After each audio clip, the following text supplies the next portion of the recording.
ئەگەر ئەتانەوێت بزانن هەڵەبجەیەکان چەند حەزیان لە ژیان و چەند حەزیان لە جوانیە، سەیری کوچە و کۆڵانەکانی بکەن، بزانن ئاوەدانی زاڵە یان وێرانکاری بەعسیەکان.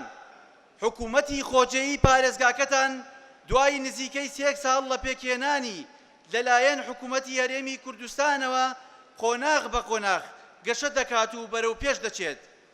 ئێستا هەڵەبجە خاوەنی پەیکەری پارێزگایەکی چالاک و هەش بەڕێوەبەرایەتی گشتی و دە بەڕێوەبەرایەتیە لەگەڵ هەوڵی بەردەواممان بۆ تەواوکردنی ئەوانی تریش کەماون.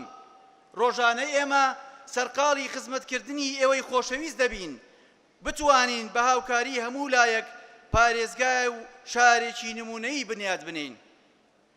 بۆ یەجێی خۆیەتی سوپاسی هەوڵ و هیمەتی بەڕێز جێگری سەرۆک وەزیرانی هەرێمی کوردستان کاکوبات تاڵەبانی بکەین لە پای هەوڵ و ماندووبوونی بەردەوامی بەڕێزیان و تیمی ڕاوێژکارانی بەڕێزیان کە هەر لە سەرەتای سەرپەرشتیاری پێکهێنانی پارێزگای هەڵەبجەوە تاوەکو ئێستا بەردەوام چاودێری هەڵەبجە دەکات بۆ سەرخستنی قۆناغەکانی بە پارێزگابوونی ئەم شارە.